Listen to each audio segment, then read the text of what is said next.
Isso que eu quero falar hoje. Quantas vezes, diante de situações de pressão, diante de situações, vida ou morte, aqui é vida ou morte, mas entre aspas, né? Vida ou morte, você para um tempo para orar. Quantas vezes? Quantas vezes você faz da oração o seu primeiro recurso?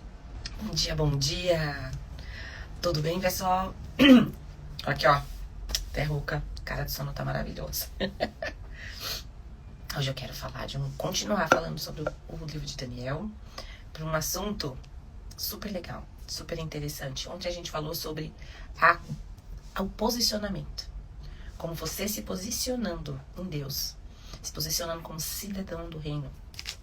O que você ganha com isso? O que tem te distraído? O que tem nos distraído? Porque, né? A gente é muito fácil de se distrair. Infelizmente, a gente é muito fácil de se distrair. E hoje eu vou falar, eu vou avançar aqui o capítulo 2. E vou falar sobre o primeiro sonho do rei de Nabucodonosor. Bom dia, Gil. Tem café aí, minha filha? Eu tô aqui no café. E é o seguinte. Vamos lá. Os rapazes demonstraram maior sabedoria, maior inteligência. Foram lá, ó. Eles demonstravam ser 10 vezes melhores que todos os magos e encantadores do reino. E eles assumiram responsabilidades naquele reino. O rei sempre os consultava sobre qualquer assunto, teórico ou prático.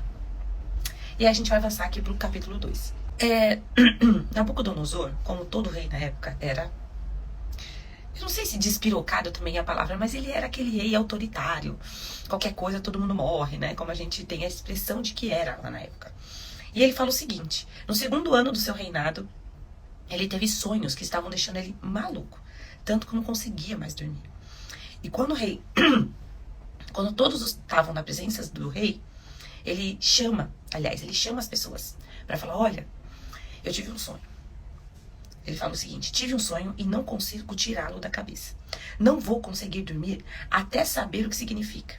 Os astrólogos, falando em aramaico, disseram que o rei viva para sempre, conte-nos o sonho e vamos interpretá-lo.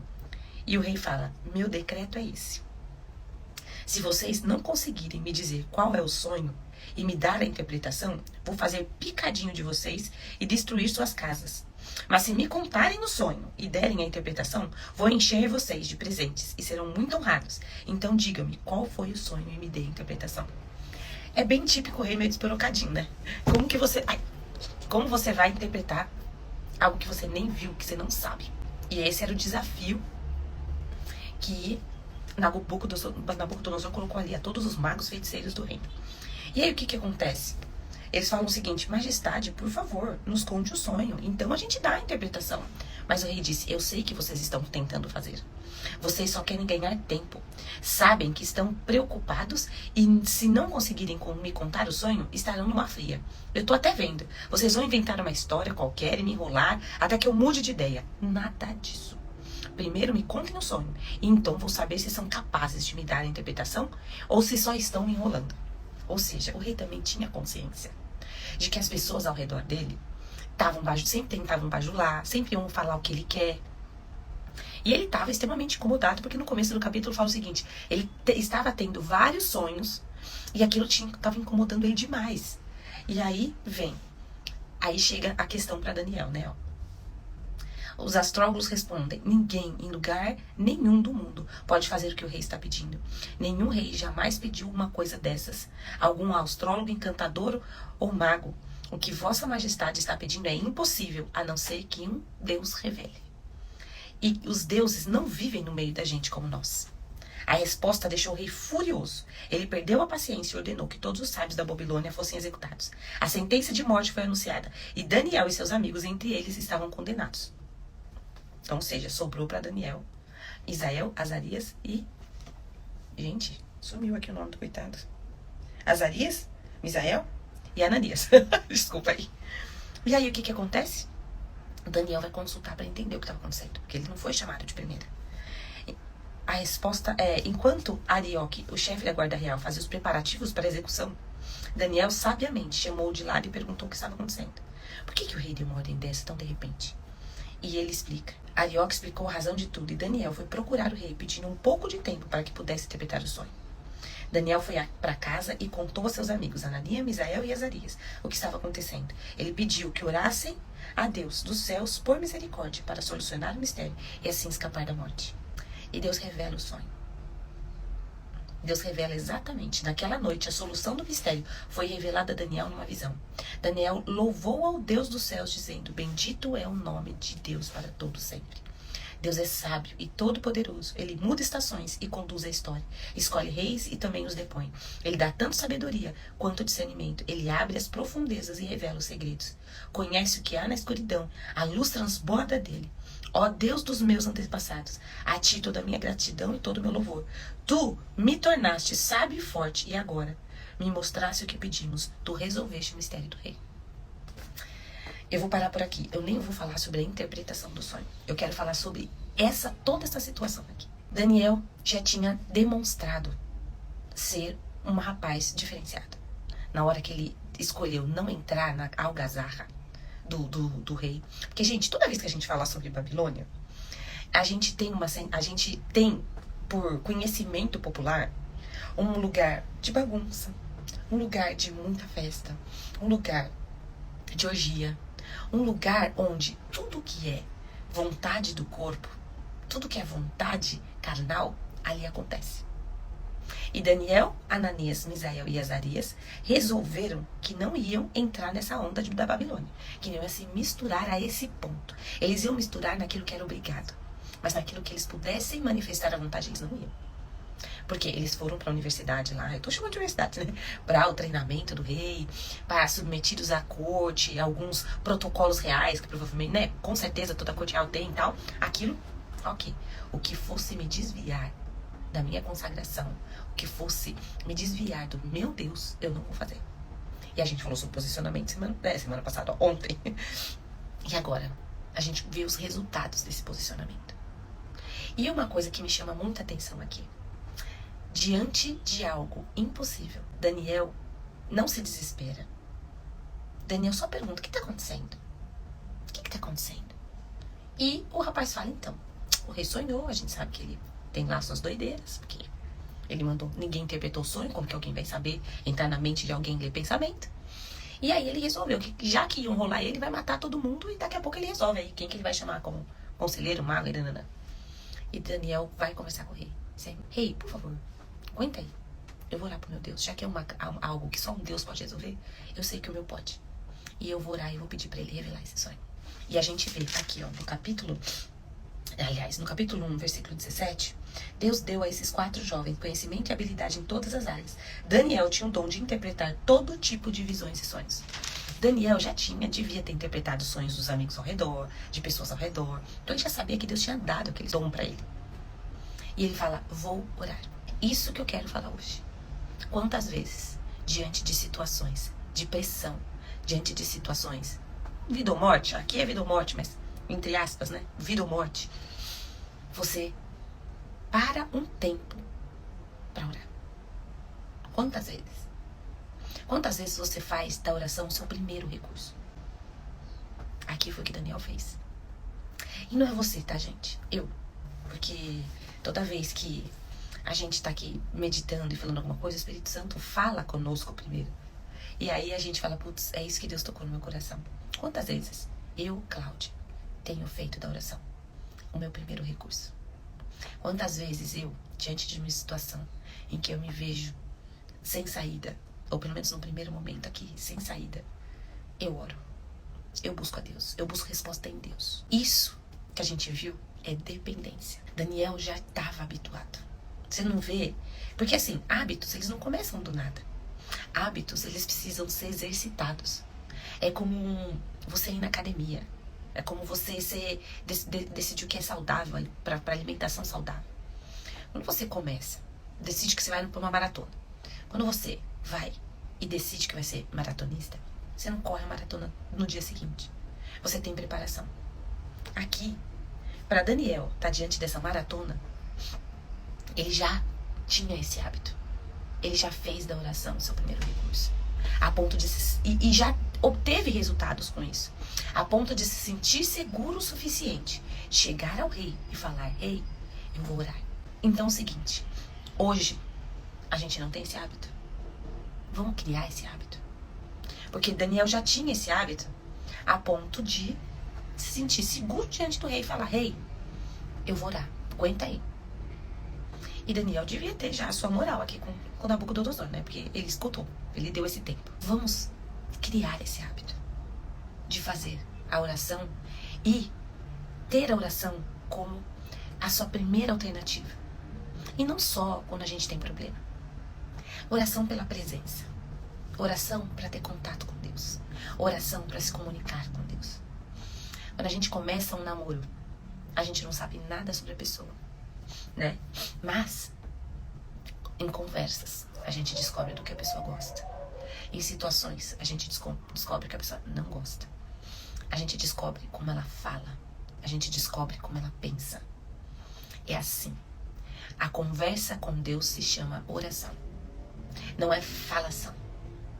Porque o que acontece? Aqui, Daniel não só foi lá e falou para Deus. Deus, eu quero a interpretação. E começou falando.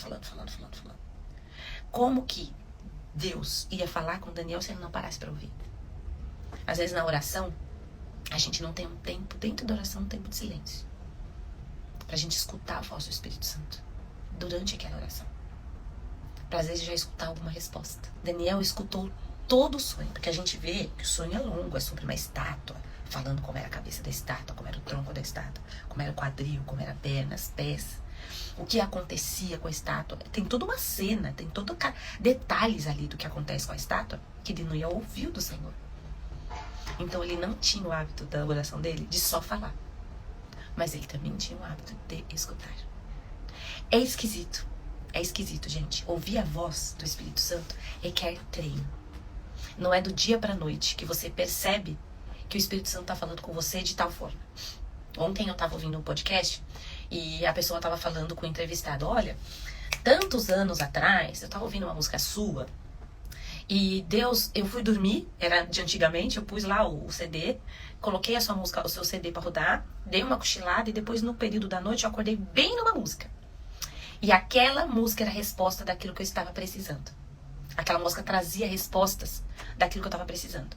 E aí essa pessoa falou, hoje, com a maturidade que eu tenho, a maturidade em Deus, de relacionamento com Deus, com o Espírito Santo, eu percebi que era Deus falando comigo. Ou seja, eu falo assim, o ser humano é lento. O ser humano é lento.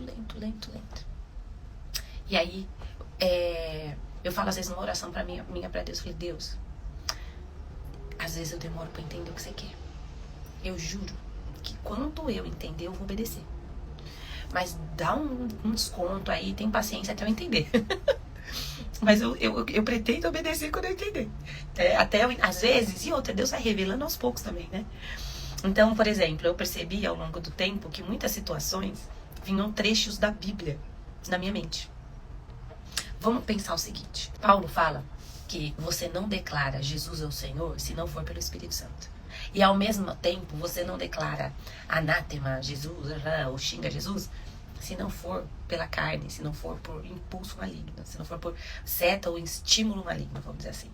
Então a gente começa a discernir o seguinte, não é a probabilidade do diabo colocar um versículo bíblico, sussurrar um versículo bíblico na minha mente, é pequena.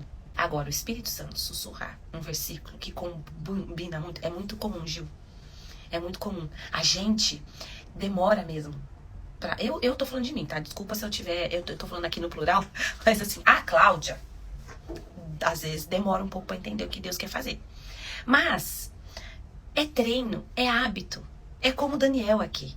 Será que ele conseguiu interpretar de cara um primeiro sonho? Não. Porque, por exemplo, o sonho tem simbologia. Sonho tem simbologia, né? Uma vez eu vi na internet um livro cristão sobre interpretações de sonhos. E eu fiz cursos de profético, de dom profético, né? Até teve na minha igreja ano passado 5 dias de curso, o dia inteiro. E eu tava lá, porque eu sou nerd, gente. Adoro conferência, adoro curso. Mas presencial pra mim é mais fácil, tá? Às vezes o digital a gente esquece que comprou o curso. Eu às vezes tenho que ficar me policiando. E aí, eles falando sobre simbologia de sonhos. Eu já fiz cursos do Profético ali da Past Church, fiz curso da Comunidade das Nações, esqueci o nome lá da Bethel, que foi até a minha igreja ano passado e tal. E aí você vai entendendo, eles vão explicando símbolos, ou como interpretar sonhos. Olha, quando você teve um sonho, a primeira coisa que você faz é, eu sonhei com machado. Vou dar um exemplo bem doido, assim, que você fala, gente, mas eu sonhei com um machado, eu sonhei que eu segurava um machado. Aí, a primeira coisa que eles orientam você é, procura na Bíblia. O que a Bíblia diz sobre machado?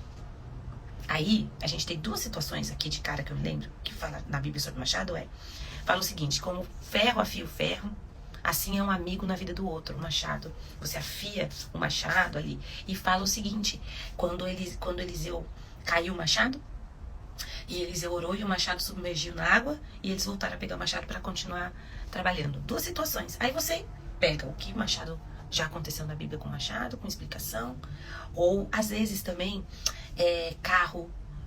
Carro significa trabalho, ministério, meios de transporte. Eu já sonhei assim também. E aí você vai procurando cursos cristãos sérios, em que você vai aprendendo isso. Daniel, provavelmente, não é Daniel, certamente passou por esse processo, porque a gente não nasce sabendo. Deus nos treina. Deus nos treina. Então, se você sonha muito, começa a anotar os sonhos. Eu comprei um livro que põe Caderno dos Sonhos, Manual dos Sonhos, em que você conta o que você sentiu na hora do sonho, qual era o sentimento que você estava tendo no sonho, se você assustou, se era sonho, o que te descrevia o sonho. E ele vai te ajudando, dando dicas de como interpretar. Daniel passou por esse processo. Ouvir a voz do Espírito Santo, o Espírito Santo fala por meio de sonhos. Porque Deus fala que com os meus profetas eu falo por enigmas, por visões, por sonhos. Sonho é uma visão enquanto você dorme. Então, ser treinado pelo Espírito Santo leva tempo. Requer perseverança, requer muita leitura da palavra, muita oração, muito jejum. E hoje eu estou em treinamento de velocidade. Quanto tempo eu levo para obedecer aquele comando que eu já entendi? Isso também é. Porque a obediência, a velocidade com que você obedece, também impacta em como, se você obedece ou não. Então, hoje, gente, o que a gente aprende aqui com Daniel? A gente precisa ser treinado pelo Espírito Santo. E esse treinamento não dá pra fugir, gente. Vida com Deus envolve leitura bíblica, oração, jejum. Jejum. Eu sou Maria Jejum, mas eu falo porque jejum dá certo. Jejum não é gostoso. Enquanto você tá fazendo jejum, e se você não tá orando, você tá pensando em comida. Eu vou ser sincera aqui. Eu sou ser humano. A gente quer comer, a gente quer alimentar a carne. A gente fica olhando o relógio e fala, que horas que eu falei que acaba esse jejum mesmo? Mas não é gostoso de fazer. Porque a nossa carne não gosta de fazer. Mas se você separa aquele tempo de jejum, eu separei que eu vou fazer o café da manhã. Eu vou separar meia hora, que aquela meia hora que eu levo pra tomar meu café da manhã, eu vou ler, eu vou orar. É algo que não é automático no começo. Às vezes nem prazeroso. Mas quando você vê o resultado, você vê prazer. Você começa a ver prazer. Deus responde à nossa fome. Jejum, oração, leitura bíblica. Se você quer vida com Deus, não dá pra fugir disso. Eu falei alguns dias atrás, eu criei o hábito de pôr no despertador meu tempo de oração durante o dia. Ele não precisa ser longo, ele não precisa ser extenso, como eu disse, mas eu tô criando o hábito de pequenas orações, de momentos de oração durante o meu dia. Se eu tenho uma situação em que a qual eu coloquei diante do Senhor, que eu preciso de uma solução, eu continuo ali, ou quando eu não tenho uma situação específica. E porque pedir, a gente sempre tem o que pedir, né? No mínimo a gente tem que pedir por saúde, por proteção do Senhor, provisão, sempre.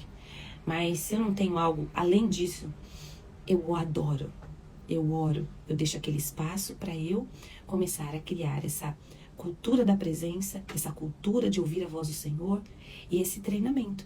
Porque a palavra de Deus fala que a vereda do justo, que o caminho do justo, quem é o justo? Nós. Porque nós somos justificados pelo sangue de Cristo. Quem é o justo? O justo, a vereda dele, o caminho dele, ele vai clareando, ele é como o nascer do sol. Que ele vai clareando até que o dia esteja completo, até que o sol esteja a pino. Então, o que Deus quer dizer com esse versículo? que a nossa vida, que o nosso caminho, a luz de Jesus vai brilhando um pouquinho cada dia mais, até que a luz do Senhor for completa. E a gente vai para a glória. Então, vamos nos submeter a esse treinamento do Espírito Santo, esse treinamento do Senhor, a ponto de você receber a interpretação de sonhos inteiros, complexos. Que foi isso. E tudo começou o quê? Com o jejum do capítulo passado, com o posicionamento de oração que a gente vê nesse capítulo. E aí a gente vê que Deus dá a resposta. E Deus não livrou só a vida de Daniel, dos 4 amigos. Ele com isso, a execução dos outros astrólogos, magos, etc., não aconteceu. Porque o sol vem para justos e injustos, né? O que quer dizer? A bênção e as fatalidades da vida acontecem tanto para quem conhece a Deus de maneira íntima, quanto para quem não conhece. É isso. É isso que eu sugiro para vocês, é isso que eu tenho buscado para minha vida. Ser cada vez mais treinada em ouvir a voz do Espírito Santo e obedecer essa voz com cada vez mais velocidade. Porque tem momentos e oportunidades na vida e situações que não voltam mais. Tem coisas que com o tempo você pode arrumar. Eu creio, assim, eu tenho essa experiência o quê? Que você vai sendo treinado e que Deus, como Ele sabe de tudo, Ele é onisciente, Ele tem um tempo nas suas mãos. Ele vai treinando e vai falando para você até uma situação chave em que você compreende, aí entra a sua decisão de obedecer ou não. E a gente sabe que obedecer a voz do Senhor é sempre a melhor decisão, a melhor escolha. Então, leitura bíblica, jejum, oração, é parte primordial, necessária e insubstituível do treinamento para ouvir a voz do Senhor.